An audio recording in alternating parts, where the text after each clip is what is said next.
सभी लोग हाथ जोड़ ले, मंगलाचरण करते हैं। ओम नमः सिद्धेभ्यः, ओम नमः सिद्धेभ्यः, ओम नमः सिद्धेभ्यः। नमो अरिहन्ताणं, नमो सिद्धाणं, नमो आयिरीयाणं, नमो उवज्यायाणं, नमो लोये सव्वसाहोणम्। पंच परमेष्ठी भगवान की जय। बोले द्वादशांग जनवाणी माता की जय। संत शिरोमणि 108 आचार्य गुरु और विद्यासागर जी महाराज की जय। जगत पूज्य निर्यापक मुनि मुनिपुंगव 108 गुरुवर श्री सुधा सागर जी महाराज की जय। समस्त मुनि संघ की जय। अहिंसामय विश्व धर्म की जय। स्वाध्याय में उपस्थित आप सभी महानुभावों का मैं हार्दिक अभिनंदन और स्वागत करता हूं। हम सब अभी द्वादश वर्षीय श्रवण संस्कृति स्वाध्याय पाठ्यक्रम के प्रथम वर्षीय पाठ्यक्रम का अध्ययन कर रहे हैं, जिसमें कुल 4 ग्रंथ हैं, जिसमें से एक ग्रंथ श्रवण संस्कृति सिद्धांत प्रवेशिका भाग 1 हमने पढ़ लिया। अभी हम खंड ब में ही अगला पाठ है अभक्ष्य, पाठ नंबर 5। पाठ का नाम है अभक्ष्य। अभक्ष्य का मतलब क्या होता है? जो पदार्थ खाने अर्थात भक्षण करने योग्य नहीं होता उसे अभक्ष्य कहते हैं। भक्ष्य खाने योग्य, अभक्ष्य नहीं खाने योग्य। जो पदार्थ खाने योग्य नहीं होते हैं उसे हम अभक्ष्य कहते हैं। कितने होते हैं ये अभक्ष्य? बहुत अच्छा विषय है, ध्यान से सुनेंगे तो इसमें भी बहुत सारी चीजें हमको जानने को मिलेंगी। अभक्ष्य कितने प्रकार के होते हैं? तो शास्त्रों में 5 प्रकार के अभक्ष्य बताए हैं। कौन कौन से? त्रस हिंसा कारक अभक्ष्य, बहुस्थावर हिंसा कारक अभक्ष्य, प्रमाद कारक अभक्ष्य, अनिष्ट कारक अभक्ष्य और अनुपसेव्य अभक्ष्य। ये 5 अभक्ष्य हैं। कौन कौन से? त्रस हिंसा कारक, बहुस्थावर हिंसा कारक, प्रमाद कारक अभक्ष्य, अनिष्ट कारक और अनुपसेव्य। 5 प्रकार के अभक्ष्यों की चर्चा आज के इस पाठ में हम करने जा रहे हैं। समझें, प्रायः तो हम ऐसा बोल देते कि ये अभक्ष्य नहीं खाना, ये अभक्ष्य नहीं खाना, पर है क्या आखिर? कौन से प्रकार का अभक्ष्य है? इस बात को भी तो हम समझें, और ये अभक्ष्य क्यों है, इन सब बातों को भी हमको जानना चाहिए। तो आइए एक एक करके इन 5 प्रकार के अभक्ष्यों को हम यहाँ पर समझते हैं। सबसे पहले त्रस हिंसा कारक अभक्ष्य। वैसे तो नाम से ही स्पष्ट है, अगर आप ध्यान से इस नाम को पढ़ेंगे, त्रस हिंसा। त्रस हिंसा का मतलब क्या होता है? त्रस मतलब 2 इंद्रिय, 3 इंद्रिय, 4 इंद्रिय और पंचेंद्रिय, है ना। ऐसे छोटे छोटे जीव जो 2 इंद्रिय, 3 इंद्रिय, 4 इंद्रिय, पंचेंद्रिय होते हैं, त्रस जीव होते हैं, है ना। उनकी जहां हिंसा होती है, ऐसा हिंसा कारक जो अभक्ष्य होता है उसे हम कहते हैं त्रस हिंसा कारक अभक्ष्य। क्या लिखा है जिनवाणी में? देखें, जिस पदार्थ के खाने से त्रस जीवों का घात होता है उसे त्रस हिंसा कारक अभक्ष्य कहते हैं। देखिएगा, ऐसे कौन कौन सी चीजें हैं जिसमें त्रस हिंसा होती है? 2 इंद्रिय, 3 इंद्रिय, 4 इंद्रिय और पंचेंद्रिय आदि जीवों का जिसमें घात होता हो, ऐसे कौन कौन से जीव हैं, कौन कौन सी चीजें हैं? जैसे बर्थडे केक। चेक करें अपने आप को कि कहीं हमारे घर में ये सब चीजें उपयोग में तो नहीं लाई जाती हैं, है ना। अगर लाई जाती हैं तो हमें उनको बंद करना चाहिए। शुद्ध घर पर बना करके ही इसका उपयोग करना चाहिए। बाजार में मिलने वाले इन सब चीजों का उपयोग न करें। बर्थडे केक, बाहर से आने वाली ट्रॉफीज, बाजार की मिठाई, अंडा, नॉनवेज, होटल का भोजन, है ना। होटल का भोजन, अगर कोई होटल में खाते हैं, बाहर खाते हैं, तो वो होटल का भोजन भी त्रस हिंसा कारक अभक्ष्य कहलाता है। और भी पत्ता तथा फूल गोभी, गोभी दोनों प्रकार की, फूल गोभी भी अभक्ष्य कही जाती है क्योंकि बहुत छोटे छोटे दोनों ही प्रकार के, है ना, दोनों प्रकार की गोभी में छोटे छोटे जीव पाए जाते हैं। इसलिए विशेष करके 4 माहों में तो इन पत्ते वाली जितनी भी सब्जियां हैं, चाहे पालक हो, मेथी हो, धनिया हो, फूल पत्ता गोभी हो, इन 4 महीनों में, अर्थात जो 4 महीने होते हैं उसमें इनका अवश्य त्याग कर देना चाहिए। और इसके अलावा जो और भी इन सब चीजों से बचना चाहते हैं उनको भी इन सब का त्याग करना चाहिए। घुना अन्न, ये भी इसके अंतर्गत आ जाता है। घुना का मतलब जिसमें जीव पड़ जाते हैं, कीड़े पड़ जाते हैं, है ना, छोटे छोटे ऐसे आपने देखे होंगे छोले, चने, गेहूं आदि जिसमें छेद हो जाते हैं, तो वो सब घुना हुआ हो जाता है। तो ऐसे घुना हुआ अन्न, ये भी सब त्रस हिंसा कारक अभक्ष्य के अंतर्गत आता है। अमर्यादित वस्तु, ध्यान से सुनना, जिसकी मर्यादा खत्म हो गई, ऐसी वस्तुओं का। अब जैसे आटे की मर्यादा 3 दिन, 5 दिन और 7 दिन, है ना, 3 दिन, 5 दिन और 7 दिन, बस इस तरह से आटे की मर्यादा है। 7 दिन से ऊपर अगर का आटा हो जाता है तो वो हो गया अमर्यादित। अब उस अमर्यादित आटे को खाने से कौन सा पाप लगता है? त्रस हिंसा कारक अभक्ष्य खाने का पाप लगता है। तो इसलिए इस चीज से भी हमको बचना चाहिए। और मुरब्बा, है ना, आचार, पुराना आचार और द्विदल आदि खाने से त्रस जीवों का घात होता है। त्रस जीव समझना, 2 इंद्रिय, 3 इंद्रिय, 4 इंद्रिय, पंचेंद्रिय, है ना, इन सब चीजों का घात होता है। इसलिए त्रस हिंसा कारक अभक्ष्य जहां तक हो इस अभक्ष्य से हमको बचना चाहिए। अब त्रस के अलावा स्थावर जीवों का भी तो बहुस्थावर हिंसा कारक अभक्ष्य, है ना, बहुस्थावर, ध्यान से सुनना, नाम से स्पष्ट होगा। एक स्थावर तो ठीक है, बनाना खा लिया, आम खा लिया तो ठीक है, पर ऐसे वेजिटेबल्स जिसमें बहुस्थावर, अनंत स्थावर है ना, ऐसे कौन से? जिस पदार्थ के खाने से अनंत स्थावर जीवों का घात होता है उसे बहुस्थावर हिंसा कारक अभक्ष्य कहते हैं। जैसे कौन से? तो जितने भी कंदमूल हैं, है ना, जो जमीन के अंदर जमी कंद जितने भी, जैसे आलू, अरबी, मूली, गाजर, प्याज, लहसुन, अदरक, शकरकंद, तुच्छफल और तरबूज आदि के खाने से अनंत स्थावर जीवों का घात होता है ना, स्थावर जीवों का। ध्यान से सुनना, इसमें त्रस जीव नहीं है, बहुत छोटे छोटे निगोदिया जीव पाए जाते हैं। इसकी वजह से इनका भक्षण नहीं करना चाहिए। अरे हमने तो देखा नहीं, दिखाई नहीं देते हैं, इसमें कौन सा अभक्ष्य होता है, लेकिन शास्त्रों में लिखी बात प्रामाणिक है, इसलिए हम कहते हैं कि इन सब में जीव होते हैं, है ना। तो इसलिए बहुस्थावर जीव होते हैं। एक ही शरीर में कई प्रकार के जीव होते हैं। ये सब अपन ने वनस्पति आदि जब पढ़े थे इसमें चर्चा की थी, है ना। तो ऐसे बहुस्थावर की जहां हिंसा होती है ऐसा अभक्ष्य पदार्थ भी हम सबको नहीं खाना चाहिए। प्रमाद कारक अभक्ष्य क्या होता है? सब जिस पदार्थ के खाने से प्रमाद आता हो, आलस्य अथवा बुरी भावनाएं आती हो, है ना, जिसको तामसिक और राजसिक भोजन कहा जाता है, उसे प्रमाद कारक अभक्ष्य कहते हैं। जैसे शराब, भांग, चरस, कोकीन, बीड़ी, सिगरेट, गुटखा, तंबाकू, गांजा और अफीम आदि नशीली वस्तुएं, है ना, इन चीजों के खाने से प्रमाद आता है, नशा आता है। अतः इन सभी चीजों को भी नहीं खाना चाहिए।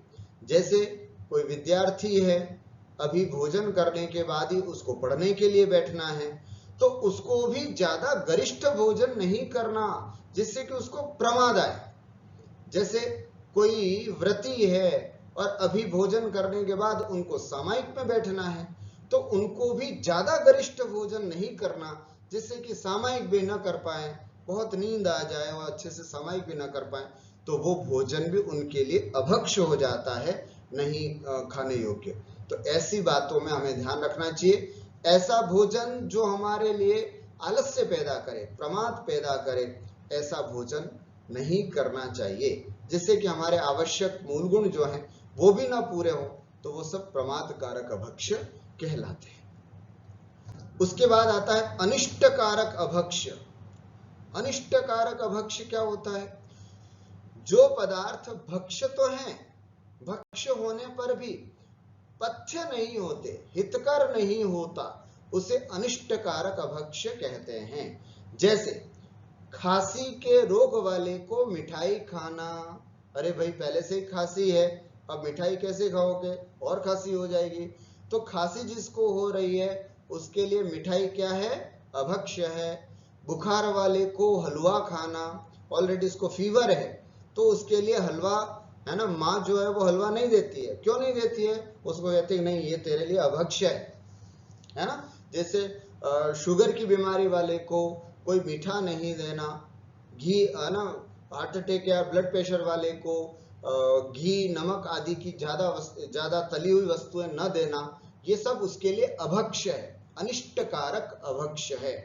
इसलिए मुनिराज प्रायः कहा करते हैं कि जिनको इस तरह की कोई बीमारी हो जाती है जिसमें डॉक्टर्स ने बिल्कुल मना कर दिया कि साहब आपको ये वस्तु नहीं लेना है, आपके स्वास्थ्य के लिए ठीक नहीं है, तो ऐसे में उन श्रावकों को वो वस्तु का त्याग कर देना चाहिए। त्याग कर देने से उससे संबंधित पुण्य, भाई त्याग करने से क्या होगा? अरे भाई वो मेरे लिए अनिष्ट कारक थी। कौन सा अभक्ष्य? अनिष्ट कारक। तो अनिष्ट कारक अभक्ष्य होने से उसका हमने त्याग कर दिया और उससे संबंधित जो पुण्य वो हमको प्राप्त होता है। जुकाम वाले को ठंडी वस्तु खाना अनिष्ट कारक है, अर्थात हितकर नहीं है, इसलिए ये भी नहीं करना चाहिए। और अंतिम है अनुपसेव्य अभक्ष्य। अनुपसेव्य अभक्ष्य क्या होते हैं? जिस पदार्थ को खाना अपने समाज तथा धर्म वाले बुरा समझते हैं उसे अनुपसेव्य अभक्ष्य कहते हैं। कैसे? है ना, जैसे शंख, हाथीदांत, कस्तूरी, स्वमूत्र, गोमूत्र आदि पदार्थ है ना, ये कौन से अभक्ष्य हैं? अनुपसेव्य हैं। इन सब चीजों को नहीं खाना चाहिए।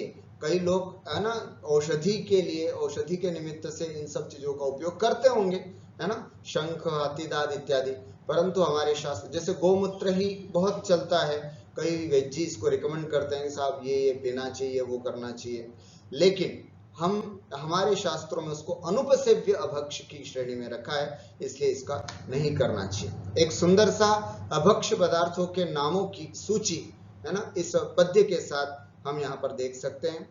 ओला गोल बड़ा निशि भोजन, बहुबीजा बैंगन संधान, बड़ पीपल उमर कठुमर, पाकर फलया होय अजान, कंद मूल माटी विष आमिष, मधुमक्खन अरु मदिरा पान, फल अति तुच्छ तुषार चलित रस, ये 22 अभक्ष्य बखान। कुल 22 अभक्ष्य हैं हमारे यहाँ पर। ये 22 अभक्ष्य कौन से हैं उसको भी यहाँ पर समझते हैं। ओला, ओला समझते हैं, हम सब जानते हैं ओला वृष्टि जो बारिशों में होती है, ओला को अभक्ष्य कहा है। तो ओला नहीं, कई लोग ओला लेते हैं बारिशों के दिनों में और उसको खाने के लिए तैयार हो जाते, प्रेरित होते हैं, लेकिन ओला जो है वो भक्ष्य नहीं, हमारे यहाँ पर अभक्ष्य बताया। गोल बड़ा, गोल बड़ा का मतलब द्विदल, सीधी सी भाषा में गोल बड़ा का मतलब होता है द्विदल, नहीं खाना चाहिए। निशि भोजन, रात्रि को बना हुआ या रात्रि को किया हुआ भोजन अभक्ष्य होता है। बहुबीजा, जिस फल में बीजों के रहने के लिए अलग अलग स्थान नहीं होता, अर्थात जिसमें दल के भीतर बीजों का घर नहीं होता, जैसे बैंगन आदि। आप कई पूछते हैं ना बैंगन हमारे लिए अभक्ष्य क्यों है? क्योंकि वो बहुबीजा होता है। तो बहुबीजा होने से क्या होता है, उन बीजों के अंदर भी सूक्ष्म जीव उत्पन्न होते हैं, इसलिए बहुबीजा बैंगन अभक्ष्य कहा जाता है। संधान का मतलब होता है अचार, है ना, बाजार में मिलने वाले जो अचार होते हैं ये सब संधान। अचार तभी शुद्ध है जब कुछ एक दिन 24 घंटे की मर्यादा के लिए शुद्ध घर में बनाया जाए, वही अचार हमारे लिए भक्ष्य होता है, बाकी सब अभक्ष्य। बाकी ये बड़, पीपल, उमर, कठुमर और पाकर, ये पंच उदंबर फल हैं, इनको भी नहीं खाना चाहिए, प्रायः हम लोग नहीं खाते हैं। अजान, होय और जो अनजान फल हैं उनको भी नहीं खाना, अर्थात कोई फल या शाक जिसे हम पहचानते ही नहीं है कि ये क्या है, तो एक विवेकी, है ना, ज्ञानी श्रावक उसको नहीं खाता है। वो कहता है कि साहब हमें नहीं पता ये क्या चीज है। कई बार शादी ब्याह में जाते हैं ना, कई चीजें अलग अलग प्रकार की मिलती है, तो अजान फल होता है ना, कहीं बाहर भी गए आप, कहीं यात्रा करने के लिए गए और एकदम अलग से कुछ चीज मिलती है तो उसको हम भक्षण करने लग जाते हैं। नहीं, अजान फल होने से वो अभक्ष्य कहा जाता है। कंदमूल, कंदमूल के अंदर ये सभी, है ना, अंडरग्राउंड्स जितने भी हैं ये सब आलू, प्याज, लहसुन, अदरक, गाजर, मूली सब आ गए। उसके अलावा माटी, मिट्टी नहीं खाना। विष, मिट्टी कौन खाता है? खाते हैं कुछ लोग ऐसे हैं जो मिट्टी खाते हैं, है ना, चौक खाने की आदत होती है ना, और पेंसिल होती है बच्चों की पट्टी पर लिखने वाली, उसको खाने की आदत होती कई लोगों की, तो वो माटी के अंदर आता है, तो माटी नहीं खाना। विष नहीं खाना। आमिष, आमिष का मतलब होता है मांस, मांस नहीं खाना। मधु नहीं खाना। मक्खन, अरु मदिरा पान और मदिरा पान, शराब आदि नहीं। फल अति तुच्छ, अति तुच्छ फल, अति तुच्छ फल का मतलब बहुत छोटे छोटे फल, जिस फल में बीज नहीं आ पाए और जो बहुत छोटा होता है और आगे अभी बहुत बड़ा हो सकता है, ऐसे फल को भी नहीं खाना चाहिए। उसको हमारे यहाँ पर भी, है ना, अभक्ष्य कहा है। जो फल अभी बड़ा हो सकता है, अभी छोटा है, कच्चा है, उसको यदि हम तोड़ करके लाते हैं और उसकी सब्जी या कुछ बनाते हैं तो उसको नहीं करना चाहिए, तुच्छ फल अभक्ष्य के अंतर्गत आता है। उसके अलावा तुषार माने बर्फ और चलित रस, ये चलित रस क्या होता है? जिसका स्वाद बिगड़ गया हो, अर्थात जिसपे खटास या दुर्गंध आ गई हो। मान लीजिए सुबह की सब्जी है, अंदर फ्रिज में रखना हम भूल गए, बाहर ही रह गई, और अब शाम को जैसे भोजन करने बैठे तो हल्का सा उसका टेस्ट बिगड़ गया, तो बस ऐसा उस सब्जी को हम क्या बोलते हैं? चलित रस। ऐसे चलित रस वाली सब्जी या कोई भी भक्ष्य पदार्थ को नहीं खाना चाहिए जिससे दुर्गंध आ जाती है। तो ये अभक्ष्य, पहले हमने 5 अभक्ष्य पढ़े, है ना, और उसके बाद ये कुछ अन्य शास्त्रों में इस अभक्ष्य 22 प्रकार के अभक्ष्यों की भी चर्चा की है। तो ये दोनों ही प्रकार के अभक्ष्य हमारे लिए नहीं खाने योग्य हैं। एक अच्छा परिवार, एक अच्छे जैन परिवार में जन्म लिए हुए हमें इन अभक्ष्यों को नहीं खाना चाहिए। इनके खाने से कहीं ना कहीं हमारे परिणामों में मलिनता होती है, हमारे भावों की विशुद्धता नहीं होती, हमारा मन स्वाध्याय में, सामायिक में नहीं लग पाता है, इसलिए इन अभक्ष्यों का भी त्याग करना चाहिए। जितने चोके की शुद्धि, जितना ही हमारे रसोई घर की शुद्धि होगी, उतना ही हमारे परिणामों की शुद्धता बढ़ेगी। इसलिए आप सभी महानुभावों से यही कहना है कि हमारे घर का इंजन रसोई घर होता है, उस रसोई घर को बिल्कुल साफ रखें, शुद्ध रखें और पवित्र रखें। पवित्र ऐसा रखें कि किसी भी प्रकार का अभक्ष्य पदार्थ आपके घर में न आए।